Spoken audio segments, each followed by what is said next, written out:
नमस्कार, आप देख रहे हैं उज्जवल भारत न्यूज और मैं हूं खुशबू। दोस्तों, कोरोना के बढ़ते प्रकोप के कारण लोगों में एक बार फिर से भय का माहौल है।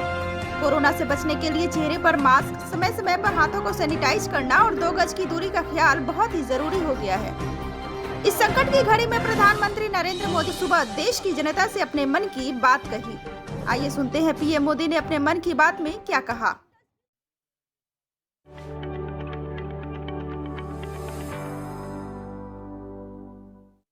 मेरे प्यारे देशवासियों, नमस्कार। हम देख रहे हैं कि किस प्रकार से देश पूरी ताकत के साथ कोविड-19 के खिलाफ लड़ रहा है। पिछले 100 वर्षों में यह सबसे बड़ी महामारी है और इसी पैंडेमिक के बीच भारत ने अनेक प्राकृतिक आपदाओं का भी डटकर मुकाबला किया है। इस दौरान साइक्लोन अम्फान आया, साइक्लोन निसर्ग आया, अनेक राज्यों में बाढ़ आई, छोटे बड़े अनेक भूकंप आए, भूस्खलन हुए। अभी अभी पिछले 10 दिनों में ही देश ने फिर 2 बड़े साइक्लोन्स का सामना किया।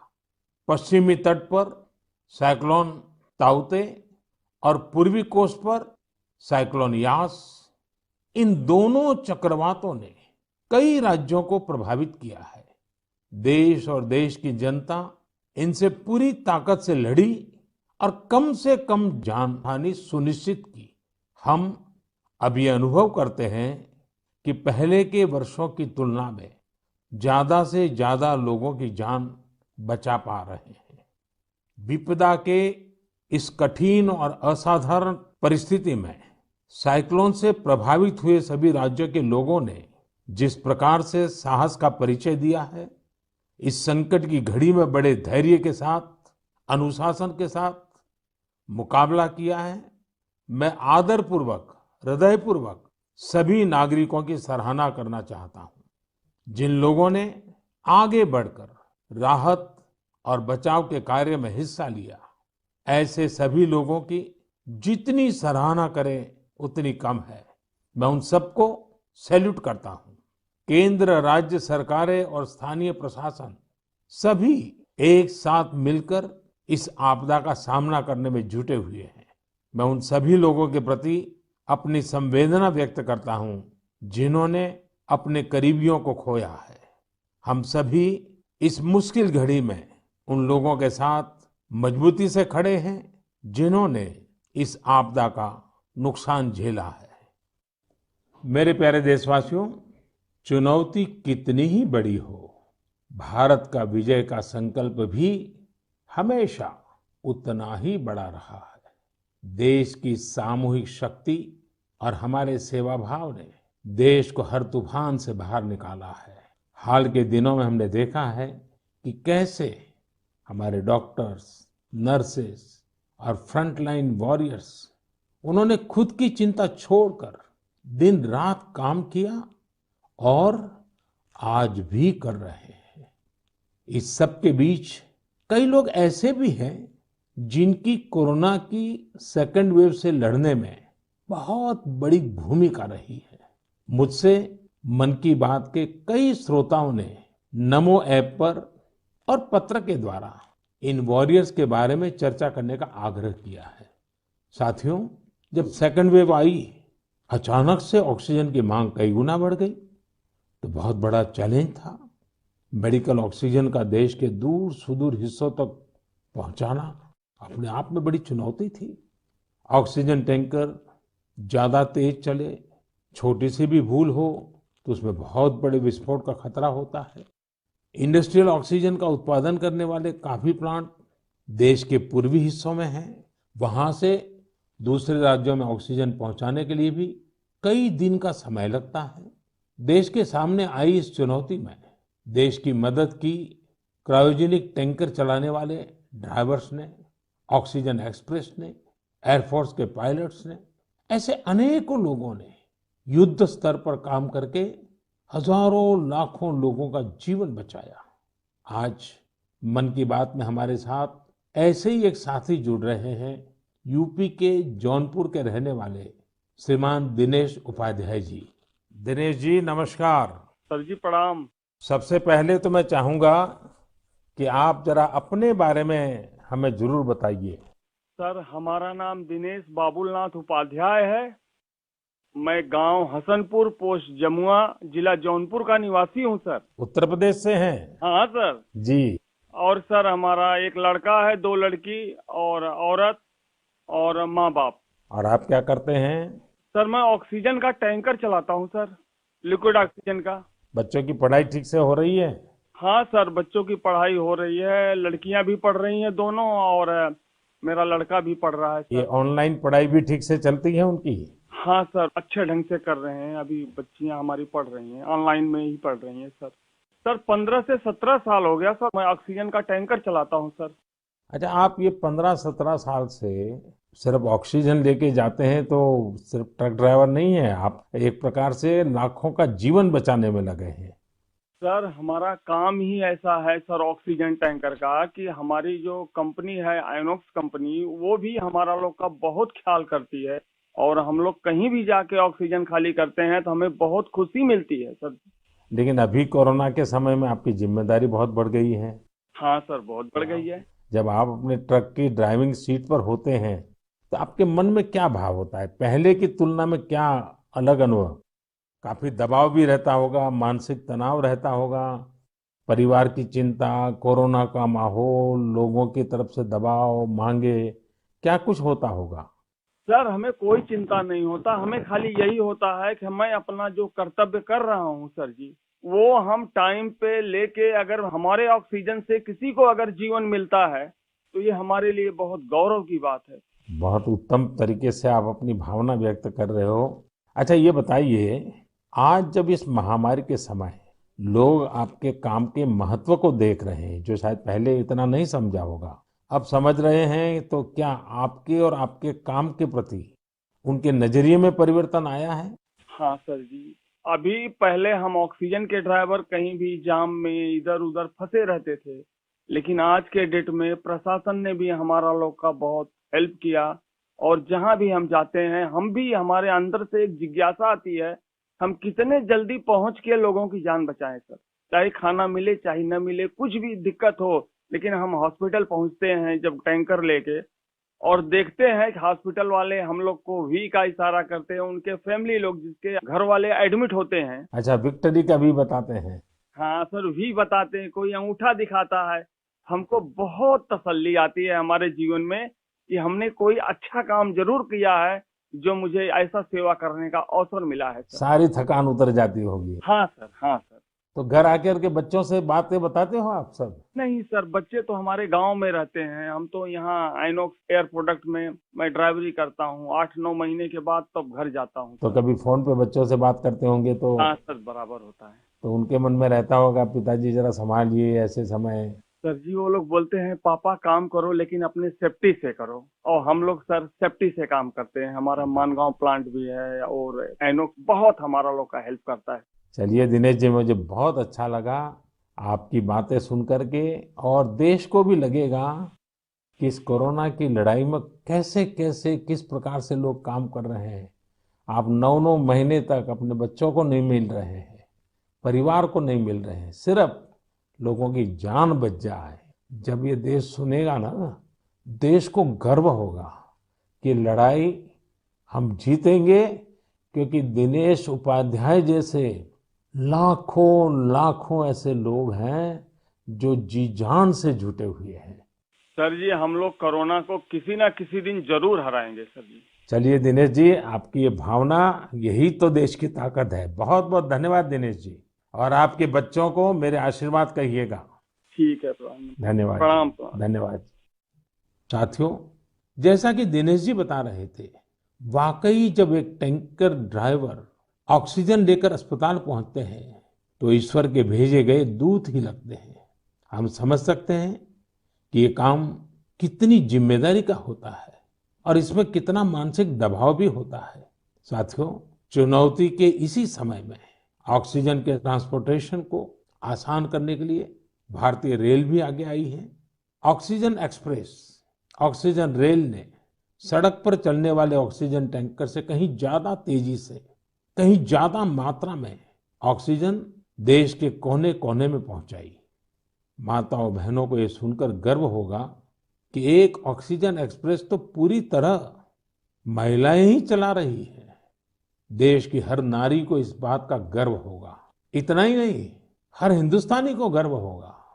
मैंने ऑक्सीजन एक्सप्रेस की एक लोको पायलट शिरीषा गजनी जी को मन की बात में आमंत्रित किया है।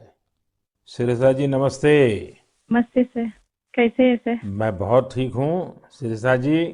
मैंने सुना है कि आप तो रेलवे पायलट के रूप में काम कर रही हैं और मुझे बताया गया कि आपकी पूरी महिलाओं की टोली ये ऑक्सीजन एक्सप्रेस को चला रही है।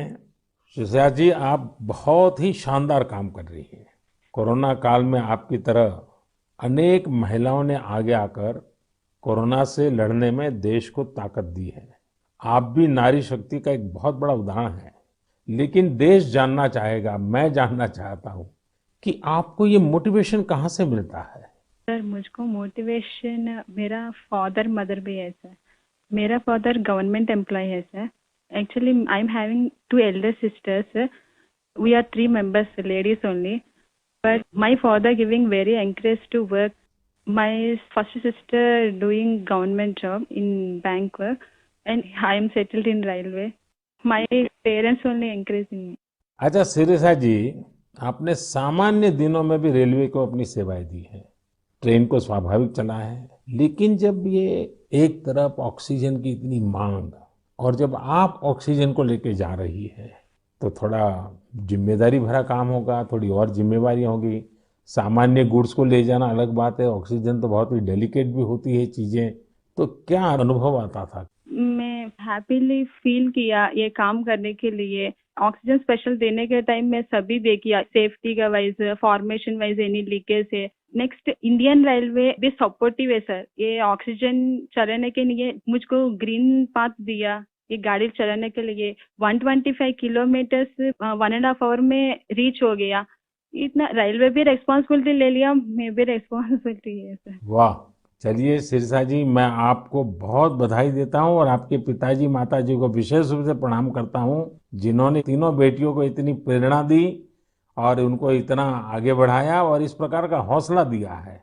और मैं समझता हूं ऐसे माँ बाप को भी प्रणाम और आप सभी बहनों को भी प्रणाम, जिन्होंने इस प्रकार से देश की सेवा भी की और जज्बा भी दिखाया है। बहुत बहुत धन्यवाद शिरीषा जी। धन्यवाद सर, थैंक यू सर। आपका ब्लेसिंग चाहिए सर। बस परमात्मा का आशीर्वाद आप पर बना रहे, आपके माता पिता का आशीर्वाद बना रहे। धन्यवाद जी। धन्यवाद सर। साथियों, हमने अभी शिरीषा जी की बात सुनी। उनके अनुभव प्रेरणा भी देते हैं, भावुक भी करते हैं। वास्तव में ये लड़ाई इतनी बड़ी है कि इसमें रेलवे की ही तरह हमारा देश जल, थल, नभ तीनों मार्गों से काम कर रहा है।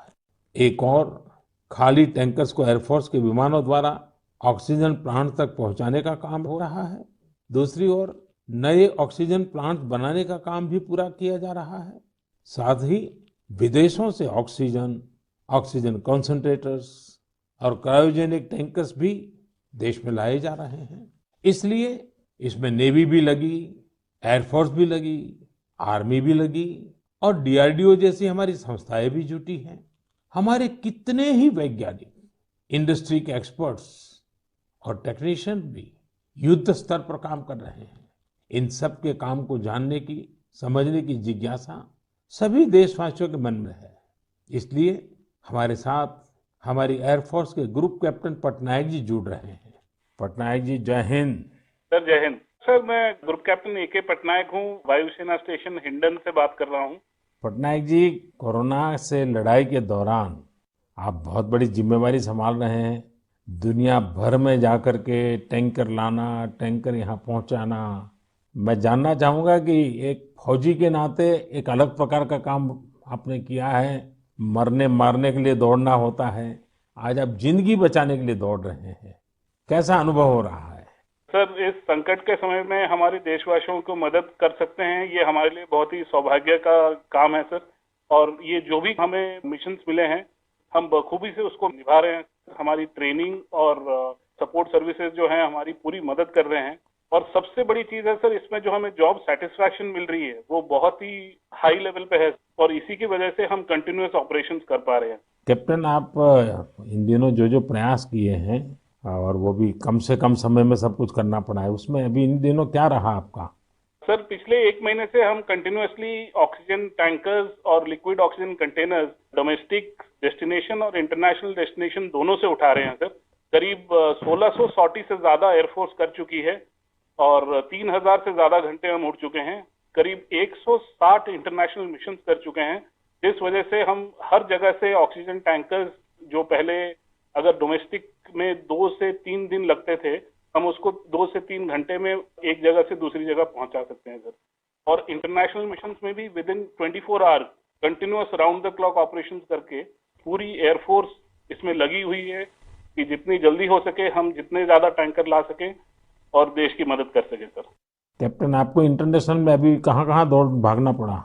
सर शॉर्ट नोटिस पे हमें सिंगापुर, दुबई, बेल्जियम, जर्मनी और यूके, ये सब जगह पे different fleets of the Indian air force sir, IL-76, C-17 और बाकी सारे विमान गए थे, C-130, जो बहुत ही शॉर्ट नोटिस पे ये मिशन प्लान करके हमारी ट्रेनिंग और जोश की वजह से हम टाइमली इन मिशन को कंप्लीट कर पाए सर। देखिए, इस बार देश गर्व अनुभव करता है कि जल हो, थल हो, नभ हो, हमारे सारे जवान इस कोरोना के खिलाफ लड़ाई में लगे हैं। और कैप्टन, आपने भी बहुत बड़ी जिम्मेवारी निभाई है, तो मैं आपको भी बहुत बधाई देता हूँ। Sir thank you so much sir. हम अपनी पूरी कोशिश में जी जान के साथ लगे हुए हैं और मेरी बेटी भी मेरे साथ है सर, अदिति। अरे वाह! नमस्ते मोदी जी। नमस्ते बेटी, नमस्ते। अदिति, आप कितने साल की हैं? मैं 12 साल की हूँ और मैं क्लास 8 में पढ़ती हूँ। तो ये पिताजी बाहर जाते हैं, यूनिफॉर्म में रहते हैं। हाँ, तो उनके लिए मुझे बहुत प्राउड लगता है, बहुत गर्व महसूस होता है कि वो इतना सब महत्वपूर्ण काम कर रहे हैं। जो सारे कोरोना पीड़ित लोग हैं उनकी मदद इतनी ज्यादा कर रहे हैं और इतने सारे देशों से ऑक्सीजन टैंकर्स ला रहे हैं, कंटेनर्स ला रहे हैं। लेकिन बेटी तो पापा को बहुत मिस करती है ना? हाँ, मैं बहुत मिस करती हूँ उन्हें। वो आजकल ज्यादा घर पे रह भी नहीं पा रहे हैं क्योंकि इतने सारे इंटरनेशनल फ्लाइट्स में जा रहे हैं और कंटेनर्स और टैंकर्स उनके प्रोडक्शन प्लांट्स तक पहुंचा रहे हैं, ताकि जो कोरोना पीड़ित लोग हैं उनको टाइमली ऑक्सीजन मिल सके और उनकी जान बच सके। तो बेटा, ये जो ऑक्सीजन के कारण लोगों की जान बचाने वाला काम तो अब घर घर में लोगों को पता चला है। जब तुम्हारे फ्रेंड सर्कल, तुम्हारे साथी स्टूडेंट जानते होंगे कि तुम्हारे पिताजी ऑक्सीजन की सेवा में लगे हैं, तो तुम्हारे प्रति भी बड़े आदर से देखते होंगे वो लोग। हाँ, मेरे सारे फ्रेंड्स भी बोलते हैं कि तुम्हारे पापा इतना ज्यादा इम्पोर्टेंट काम कर रहे हैं और तुम्हें भी बहुत प्राउड लगता होगा। और तब मुझे इतना ज्यादा गर्व अनुभव होता है। और मेरी जो सारी फैमिली है, मेरे नाना नानी, दादी, सब लोग भी मेरे पापा के लिए बहुत प्राउड है। मेरी मम्मी, और वो लोग भी डॉक्टर्स हैं, वो लोग भी दिन रात काम कर रहे हैं। और सारी आर्म फोर्सेस, मेरे पापा के सारे स्क्वाड्रन के अंकल्स और सारी जो फोर्सेस हैं, सब लोग, सारी सेना बहुत काम कर रही है। और मुझे यकीन है कि सबकी कोशिशों के साथ हम लोग कोरोना से ये लड़ाई जरूर जीतेंगे। हमारे यहाँ कहते हैं कि बेटी जब बोलती है ना, तो उसके शब्दों में सरस्वती विराजमान होती है। और जब अदिति बोल रही है कि हम जरूर जीतेंगे, तो एक प्रकार से ये ईश्वर की वाणी बन जाती है। अच्छा अदिति, अभी तो ऑनलाइन पढ़ती होगी? हाँ, अभी तो हमारे सारे ऑनलाइन क्लासेस चल रहे हैं और अभी हम लोग घर पे भी सारे फुल प्रिकॉशंस ले रहे हैं। और कहीं अगर बाहर जाना है तो फिर डबल मास्क पहन के और सब कुछ सारे प्रिकॉशंस और पर्सनल हाइजीन मेंटेन कर रहे हैं, सब चीज़ों का ध्यान रख रहे हैं। अच्छा बेटा, तुम्हारी क्या हॉबीज है, क्या पसंद है? मेरी हॉबीज हैं कि मैं स्विमिंग और बास्केटबॉल करती हूँ, पर अभी तो वो थोड़ा बंद हो गया है। और इस लॉकडाउन और कोरोना वायरस के दौरान मैंने बेकिंग और कुकिंग का बहुत ज़्यादा मुझे शौक है। और मैं अभी सारे बेकिंग और कुकिंग करके, जब पापा इतना सारा काम करके आते हैं तो मैं उनके लिए कुकीज़ और केक बनाती हूँ। वाह वाह वाह! चलिए बेटा, बहुत दिनों के बाद तुम्हें पापा के साथ समय बिताने का मौका मिला है, बहुत अच्छा लगा। और कैप्टन, आपको भी मैं बहुत बधाई देता हूँ। लेकिन जब मैं कैप्टन को बधाई देता हूँ, मतलब सिर्फ आपको ही नहीं, सारे हमारे फोर्सेस जल थल नभ जिस प्रकार से जुटे हुए हैं, मैं सबको सबको सैल्यूट करता हूँ। धन्यवाद भैया। Thank you sir. साथियों, वाकई हमारे इन जवानों ने, इन वॉरियर्स ने जो काम किया है, इसके लिए देश इन्हें सैल्यूट करता है। इसी तरह लाखों लोग दिन रात जुटे हुए हैं। जो काम वो कर रहे हैं वो उनके रूटीन काम का हिस्सा नहीं है। इस तरह की आपदा तो दुनिया पर 100 साल बाद आई है, एक शताब्दी के बाद इतना बड़ा संकट। इसलिए इस तरह के काम का किसी के पास कोई भी अनुभव नहीं था। इसके पीछे देश सेवा का जज्बा है और एक संकल्प शक्ति है। इसी से देश ने वो काम किया है जो पहले कभी नहीं हुआ। आप अंदाजा लगा सकते हैं, सामान्य दिनों में हमारे यहाँ एक दिन में 900 metric ton liquid medical oxygen का प्रोडक्शन होता था। अब ये 10 गुना से भी ज्यादा बढ़कर करीब करीब 9,500 मीट्रिक टन प्रतिदिन उत्पादन हो रहा है। इस ऑक्सीजन को हमारे वॉरियर्स देश के दूर सुदूर कोने तक पहुंचा रहे हैं। मेरे प्यारे देशवासियों, ऑक्सीजन पहुंचाने के लिए देश में इतने प्रयास हुए, इतने लोग जुटे। एक नागरिक के तौर पर ये सारे कार्य प्रेरणा देते हैं। एक टीम बनकर हर किसी ने अपना कर्तव्य निभाया है। मुझे बेंगलुरु से उर्मिला जी ने कहा है कि उनके पति लैब टेक्नीशियन है और ये भी बताया है कि कैसे इतनी चुनौतियों के बीच वो लगातार टेस्टिंग का काम करते रहे हैं। साथियों, कोरोना की शुरुआत में देश में केवल एक ही टेस्टिंग लैब थी, लेकिन आज 2,500 से ज्यादा लैब्स काम कर रही हैं। शुरू में कुछ 100 टेस्ट एक दिन में हो पाते थे, अब 20 लाख से ज्यादा टेस्ट एक दिन में होने लगे हैं। अब तक देश में 33 करोड़ से ज्यादा सैंपल की जांच की जा चुकी है। ये इतना बड़ा काम इन साथियों की वजह से ही संभव हो रहा है। कितने ही फ्रंटलाइन वर्कर्स सैंपल कलेक्शन के काम में लगे हुए हैं। संक्रमित मरीजों के बीच जाना, उनका सैंपल लेना, ये कितनी सेवा का काम है। अपने बचाव के लिए इन साथियों को इतनी गर्मी में भी लगातार पीपीई किट पहन के ही रहना पड़ता है। इसके बाद ये सैंपल लैब में पहुंचता है। इसलिए जब मैं आप सबके सुझाव और सवाल पढ़ रहा था तो मैंने तय किया कि हमारे इन साथियों की भी चर्चा जरूर होनी चाहिए। इनके अनुभवों से हमें भी बहुत कुछ जानने को मिलेगा। तो आइए दिल्ली में एक लैब टेक्नीशियन के तौर पर काम करने वाले हमारे साथी प्रकाश कांडपाल जी से बात करते हैं। प्रकाश जी, नमस्कार। नमस्कार आदरणीय प्रधानमंत्री जी। प्रकाश जी, सबसे पहले तो आप मन की बात के हमारे सभी श्रोताओं को अपने बारे में बताइए। आप कितने समय से ये काम कर रहे हैं और कोरोना के समय आपका क्या अनुभव रहा है? क्योंकि देश के लोगों को इस प्रकार से न टीवी पर दिखते हैं, न अखबार में दिखते हैं, फिर भी एक ऋषि की तरह लैब में रह करके काम कर रहे हैं। तो मैं चाहूंगा कि आप जब बताएंगे तो देशवासियों को भी जानकारी मिलेंगी कि देश में काम कैसे हो रहा है। सर, मैं दिल्ली सरकार के स्वास्थ्य संस्थान institute of liver and biliary sciences नाम के हॉस्पिटल में पिछले 10 वर्षों से लैब टेक्नीशियन के रूप में कार्यरत हूँ। मेरा स्वास्थ्य क्षेत्र का अनुभव 22 वर्षों का है। आईएलबीएस से पहले भी मैं दिल्ली के Apollo hospital, Rajiv Gandhi cancer hospital, rotary blood bank जैसे प्रतिष्ठित संस्थान में काम कर चुका हूँ।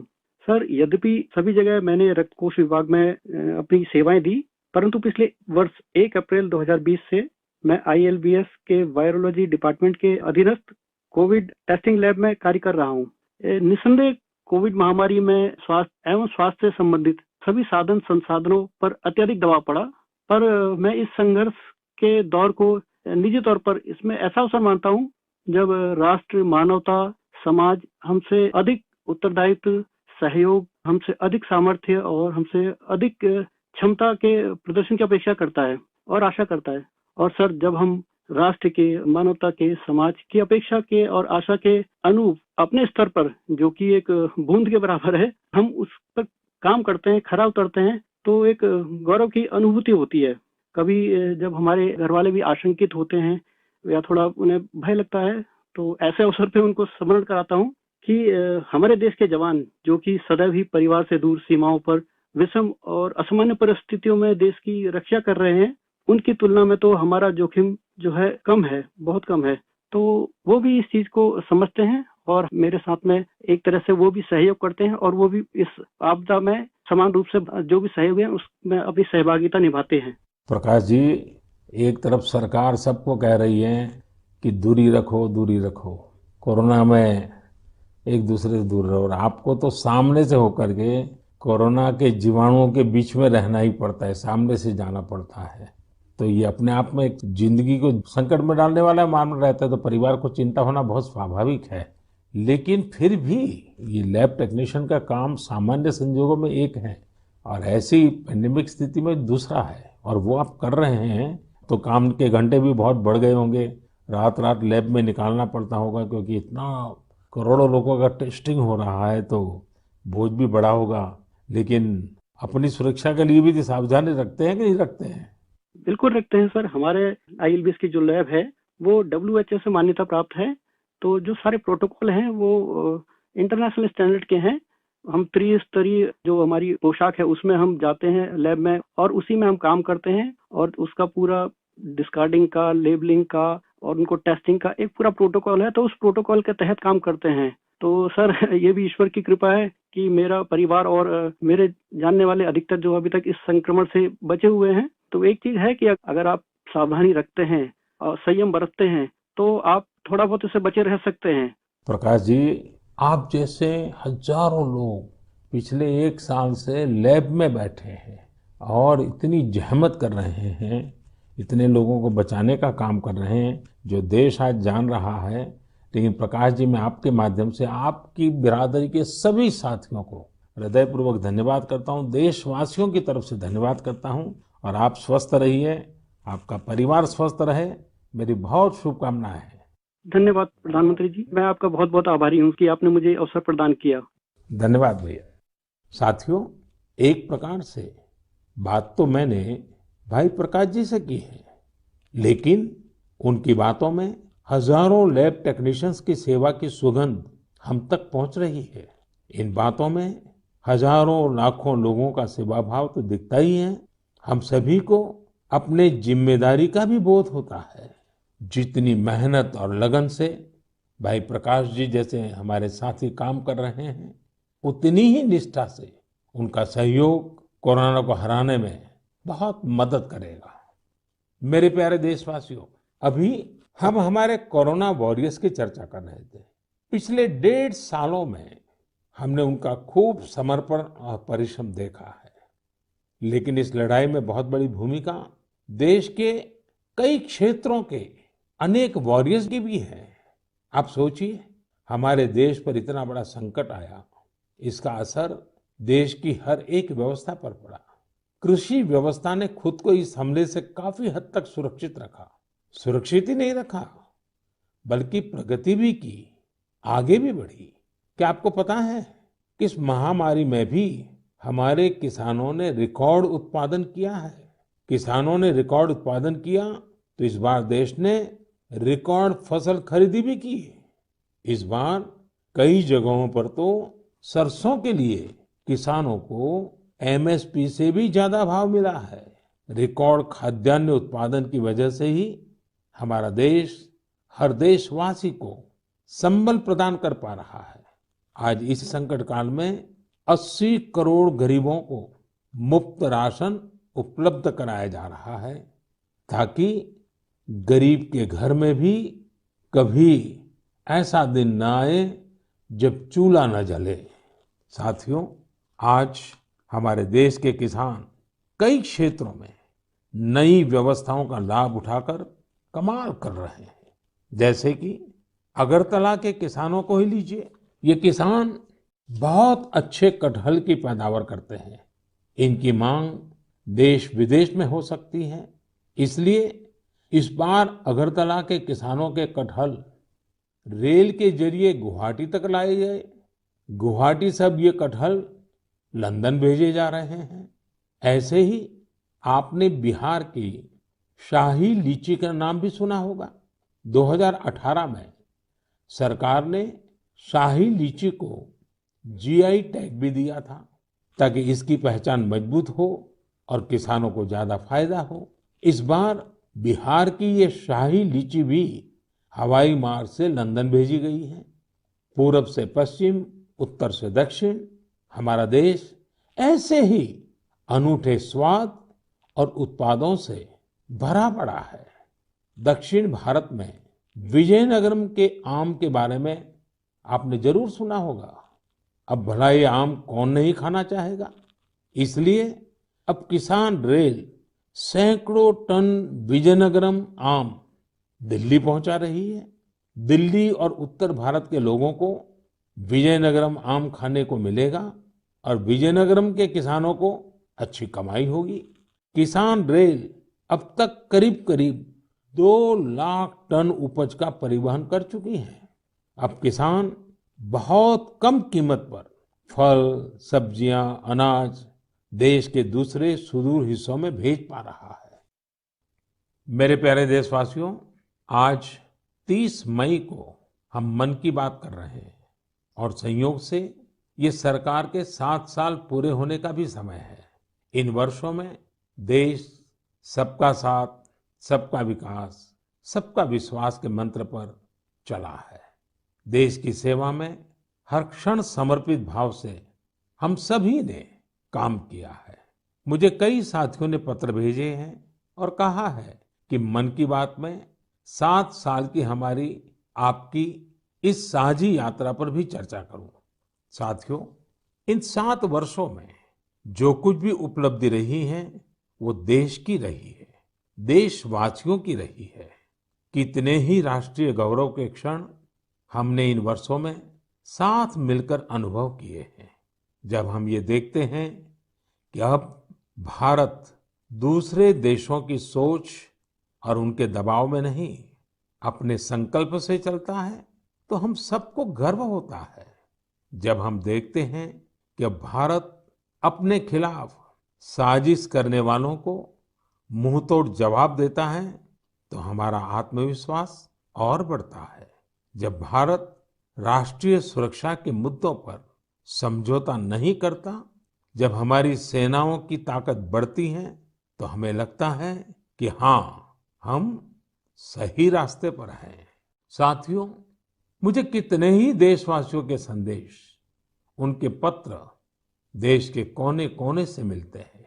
कितने ही लोग देश को धन्यवाद देते हैं कि 70 साल बाद उनके गांव में पहली बार बिजली पहुंची है।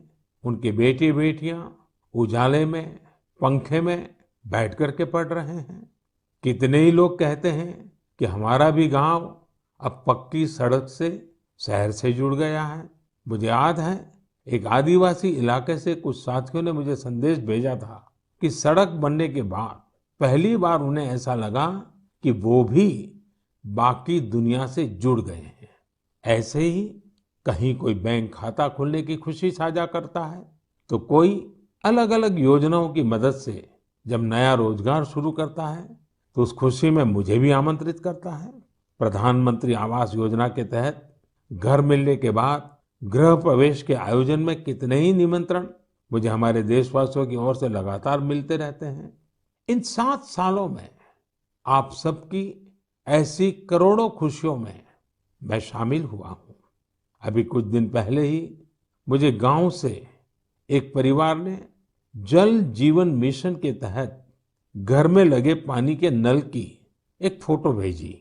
उन्होंने इस फोटो का कैप्शन लिखा था, मेरे गांव की जीवन धारा। ऐसे कितने ही परिवार हैं। आजादी के बाद 7 दशकों में हमारे देश के केवल 3.5 करोड़ ग्रामीण घरों में ही पानी के कनेक्शन थे, लेकिन पिछले 21 महीनों में ही 4.5 करोड़ घरों को साफ पानी के कनेक्शन दिए गए हैं। इनमें से 15 महीने तो कोरोना काल के ही थे। इसी तरह का एक नया विश्वास देश में आयुष्मान योजना से भी आया है। जब कोई गरीब मुफ्त इलाज से स्वस्थ होकर घर आता है, तो उसे लगता है कि उसे नया जीवन मिला है। उसे भरोसा होता है कि देश उसके साथ है।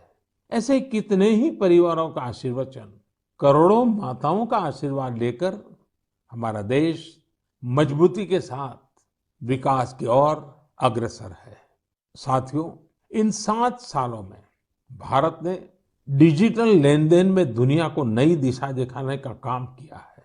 आज किसी भी जगह जितनी आसानी से आप चुटकियों में डिजिटल पेमेंट कर देते हैं, वो कोरोना के इस समय में भी बहुत उपयोगी साबित हो रहा है। आज स्वच्छता के प्रति देशवासियों की गंभीरता और सतर्कता बढ़ रही है। हम रिकॉर्ड सैटेलाइट भी प्रक्षेपित कर रहे हैं और रिकॉर्ड सड़कें भी बना रहे हैं। इन 7 वर्षों में ही देश के अनेकों पुराने विवाद भी पूरी शांति और सौहार्द से सुलझाए गए हैं। पूर्वोत्तर से लेकर कश्मीर तक शांति और विकास का एक नया भरोसा जगा है। साथियों, क्या आपने सोचा है ये सब काम जो दशकों में भी नहीं हो सके, इन 7 सालों में कैसे हुए? ये सब इसलिए संभव हुआ क्योंकि इन 7 सालों में हमने सरकार और जनता से ज्यादा एक देश के रूप में काम किया, एक टीम के रूप में काम किया, टीम इंडिया के रूप में काम किया। हर नागरिक ने देश को आगे बढ़ाने में एकाध कदम आगे बढ़ाने का प्रयास किया है। हाँ, जहां सफलताएं होती हैं वहां परीक्षाएं भी होती हैं। इन 7 सालों में हमने साथ मिलकर ही कई कठिन परीक्षाएं भी दी है और हर बार हम सभी मजबूत होकर निकले हैं। कोरोना महामारी के रूप में इतनी बड़ी परीक्षा तो लगातार चल रही है। ये तो एक ऐसा संकट है जिसने पूरी दुनिया को परेशान किया है। कितने ही लोगों ने अपनों को खोया है। बड़े बड़े देश भी इसकी तबाही से बच नहीं सके हैं। इस वैश्विक महामारी के बीच भारत सेवा और सहयोग के संकल्प के साथ आगे बढ़ रहा है। हमने पहली वेव में भी पूरे हौसले के साथ लड़ाई लड़ी थी। इस बार भी वायरस के खिलाफ चल रही लड़ाई में भारत विजयी होगा। 2 गज की दूरी, मास्क से जुड़े नियम हो या फिर वैक्सीन, हमें ढिलाई नहीं करनी है। यही हमारी जीत का रास्ता है।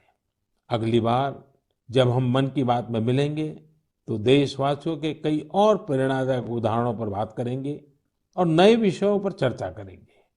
आप अपने सुझाव मुझे ऐसे ही भेजते रहिए। आप सभी स्वस्थ रहिए, देश को इसी तरह आगे बढ़ाते रहिए। बहुत बहुत धन्यवाद। अभी के लिए फिलहाल इतना ही। ताजा तरीन खबरों को जानने और देखने के लिए आप बने रहिए उज्जवल भारत न्यूज के साथ और अपने प्यारे प्यारे कमेंट्स हमारे चैनल के कमेंट्स बॉक्स में साझा जरूर करें।